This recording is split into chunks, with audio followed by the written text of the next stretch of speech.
The year is 1661. It's the heart of winter, and Longzhou is gripped in the kind of cold that slices through bone. The wind howls like 1,000 blades, shrieking between rooftops and down alleyways, turning breath into knives. You stand on a street, paved with worn gray stones, their cracks filled with frost, watching a scene that will haunt you for decades. Old Wu is being dragged onto the prison cart. Iron shackles bite into his wrists and ankles, their weight rattling with every forced step. His scholar's robe, once tidy and respectable, now hangs in bloody tatters, flapping like dead leaves in the wind. His exposed skin is bruised and broken, covered in the purple-black marks of last night's beating. You can't look away. Each creak of the cart's wooden wheels as it rolls over the stone road thuds into your chest like a drumbeat of doom. You feel your insides twist with every turn of the axle. You're not alone. Beside you, your friends, your brotherhood of aspiring scholars, scream through their tears, waving furiously, voices hoarse from emotion. Old Wu, hold on. We swear we'll save you. We'll get you out of this. Just survive. Old Wu turns his head. His eyes, those wise, steady eyes that once guided you through Confucian classics and poetry scrolls, are now hollow, animal-like, cornered. And yet, when he sees you, he tries to smile. A twisted, trembling smile that looks more like pain than comfort. He gives the smallest nod. It breaks something inside you. Right then, in that frozen street, you make a vow so fierce it scorches the back of your throat. You will save him, no matter what it takes. Old Wu was your leader, not by declaration, but by respect. Older than the rest of you, but generous with his time, his wisdom, and his warmth. His poetry was admired by the literati of the region. He taught you how to write with clarity, how to read with curiosity, and how to live with principle. But that same righteousness made him enemies. He exposed a corrupt official's embezzlement, nothing more than the truth. That official, enraged and connected, struck back hard. One letter of slander, one whispered accusation, and Old Wu was no longer a scholar but a criminal. A decree from the capital sealed his fate. He was to be exiled to Ningguta, a name that chilled every scholar to the bone. Exile in Qing China wasn't a sentence. It was a death wish disguised as law. Ningguta lay in the far northern reaches of the empire, beyond mountains and frozen rivers, a land ruled by snow and silence. No crops, no warmth, no mercy. The journey alone would kill most men. Weeks of marching in chains, with only stale buns and freezing water to keep them alive. Wolves hunted the roads, typhus haunted their nights, and if they reached Ningguta, forced labor awaited. Sunrise to sunset, little food, no doctors. Disease and despair finished what the chains began. They said 10 men went in, and barely one returned. You knew what that meant. You all did. Old Wu was a dead man riding. That night, after the cart disappeared over the horizon and the crowd dispersed into the cold, you gathered with your friends by the empty fire pit behind the study hall. No one spoke for a long time. Then someone whispered it. We'll study harder. We'll get into office. One of us has to rise high enough to overturn this. We have to. And in that moment, no one laughed at the dream. Because it wasn't ambition anymore. It was a rescue plan. From then on, the oil lamp in your room never stopped burning. You memorized texts until your throat went raw. You wrote essays until your wrists ached. When your eyelids drooped, you dipped your face in cold water. When your mind wandered, you imagined Old Wu, frost-bitten, bleeding, starving in the snow. You told yourself, I must reach the gates of power. I must drag him back with my own hands. But deep down, you already knew it wouldn't be that simple. Not in this empire. Not for someone like you. You study as if your soul depends on it. Because it does. Every sunrise finds you hunched over bamboo scrolls, ink-stained fingers trembling from exhaustion. Every sunset leaves your candle burning long after others have fallen asleep. Your world shrinks to four things: rice, water, paper, and grief. Old Wadyu's face never leaves your mind. His voice echoes when the room falls silent, and for a while it seems to work. Your friends begin to rise, one after another, like bamboo shoots after rain. First, someone passes the county exam and becomes a jurin. Then another makes it to the capital and returns with the title of Jinshi, clad in fine robes, head held high. Laughter fills their courtyards. Red lanterns hang from their gates. You are proud of them. You want to be like them. You want to believe that if one of you succeeds, then old Wu has a chance. But there's a problem. One you hadn't accounted for. It's called the eight-legged essay. Your poetry is beautiful. The scholars whisper about your verses. They call you gifted, say your metaphors carry weight and elegance. But none of that matters when it comes to the civil service exam. The eight-legged essay is a cruel thing, stiff, restrictive, bound by invisible chains. It allows no freedom of expression, no poetic turns, no flair, only rigid structure, sterile logic, and a precise form that kills individuality by design. It's not writing, it's ritual, and you can't do it. You try. Over and over. You copy model essays until your brush splits. You recite old texts until your voice breaks. You bleed yourself into this system. But still, you fail. 1 year passes, then another. Your friends have moved into government posts. You're still here, in the same study, the same borrowed robe, the same cracked shoes. The shame eats at you. So does the guilt. It's now the 5th year since old Wu was taken. Snow falls again, and you still wear the same threadbare winter coat. But this time, when the exam results are posted, your name is finally there. You've passed. Not the final exam, no, but enough to call yourself a scholar. A small title, a small step, but it matters. With hope trembling in your chest, you set out to find your old friends. Surely they will help. They swore they would, but the door doesn't open like it used to. At first they greet you with pleasantries and polite phrases. We must proceed with caution. Let me look into it. It's delicate, you understand. You wait. You write letters. You follow up. Soon the answers change. The imperial verdict cannot be reversed. It's the late emperor's decree. Let it go. It's been too long. Eventually you can't even get past the gate. You stand outside the homes of the men you once called brothers, watching their servants laugh in silk robes and slam the door in your face. Your feet ache. Your heart roars with disbelief. Weren't you the ones who cried together? Didn't you vow? You remember the bitter cold of 1661, the way old Wu smiled through broken lips, the vow carved in your chest. Now you're not sure what hurts more, his absence, or the betrayal of the living. And yet, you don't stop. Because even if they forget, you remember. The years begin to blur. One by one, the seasons change, and with each passing winter, your hope thins like rice paper in the rain. Your youth, once brimming with urgency, slowly fades into a quiet, dull ache. The world keeps moving, but you remain frozen in a vow made on a frozen morning in 1661. You watch your friends ascend. Again and again, they gain titles, wealth, children. They dine with governors, host poetry salons, smile in embroidered robes, and you are still a small scholar with nothing but calluses on your fingers and a promise rotting in your chest. Your hair begins to gray at the temples. Your parents pass away, one after the other. You are not at their bedside.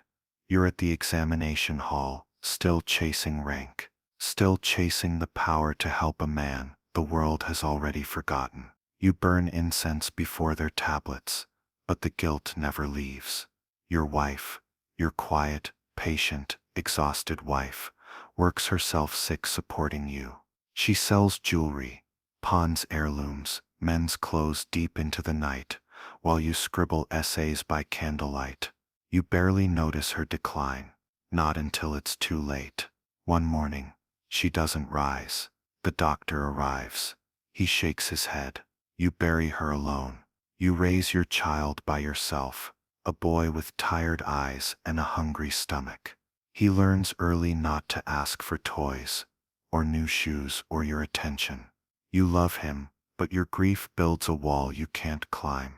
He grows up in the shadow of a ghost named Old Wu. The world offers nothing but silence, and still you endure. Because you remember that battered smile on the cart. Because every time you close your eyes, you see Old Wu in the snow, bones poking through skin, dragging himself across a frozen plain, bleeding through cracked feet, carving the word return into the frost with a finger split open by cold. You wake up crying, every time. And then, finally, a flicker. It is the 20th year of Emperor Kangxi, 1681. You hear of a posting. The Nalan family, aristocrats of blood and ink, are seeking a tutor for their son.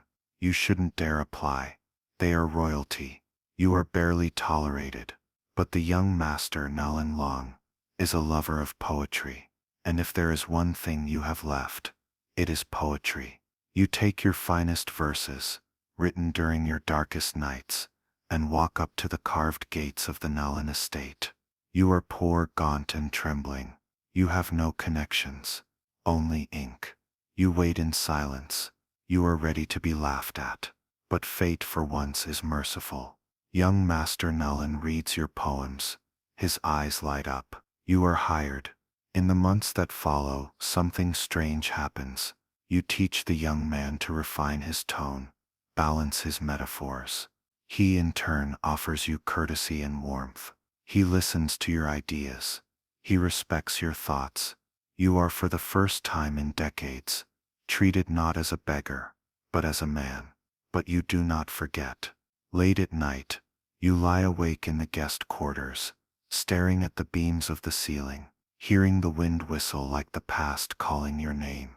Old Wu is still there, waiting, dying, and you are running out of time. The day is warm.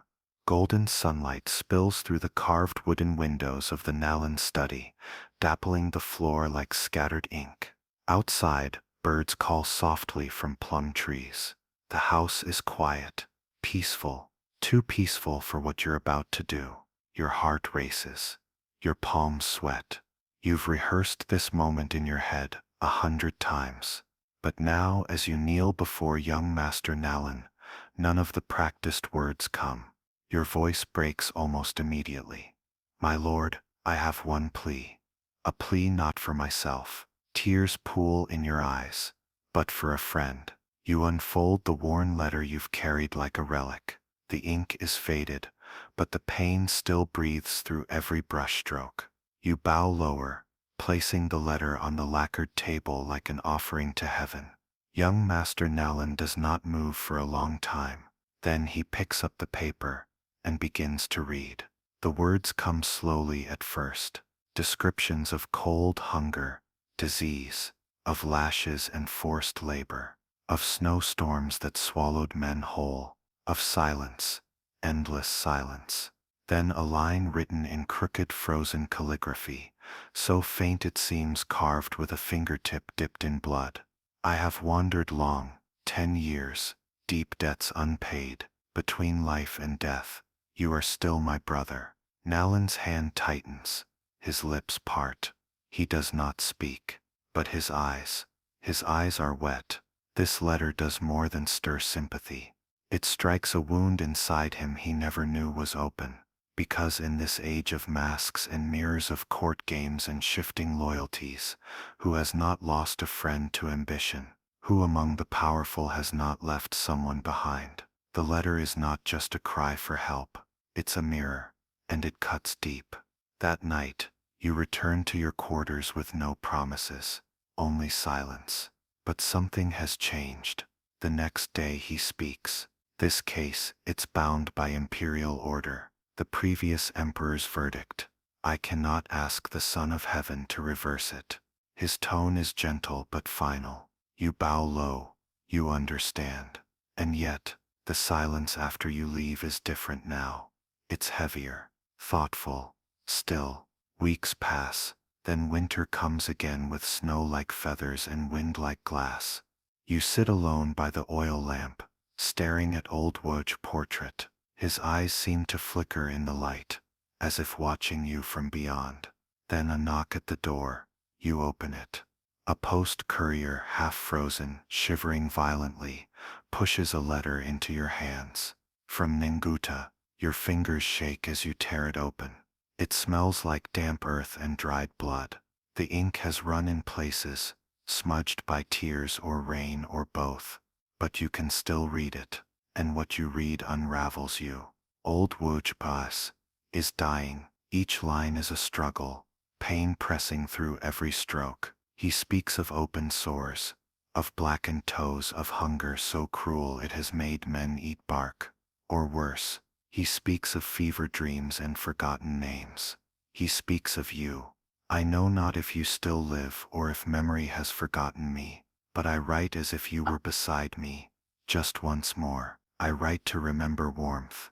I write because it is the only thing I still know how to do. You read the letter again, then again, and again, until your tears blur the words, until they bleed into the paper and vanish. Just like your time, you dip your brush, you write back, not with reason, not with logic, not even with strategy. You write with grief, and with fire. You write the pain of 20 years. You write the shame of those who swore and forgot. You write as if this one letter could pierce heaven itself. Then, holding that trembling paper in your hands, you run. You run back through the snow to the gates of Nalin Manor. The guards try to stop you. You don't care. You fall to your knees in the courtyard and wait, soaked in snow and shame. He finds you, and he reads. This time he does not hesitate. He helps you to your feet, looks you in the eye, and says the words you thought you'd never hear.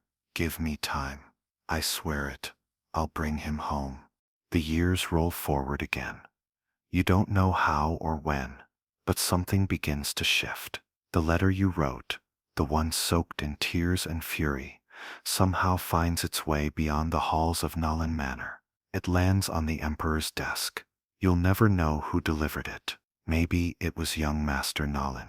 Maybe it was the unseen hand of guilt in someone who had long forgotten your name.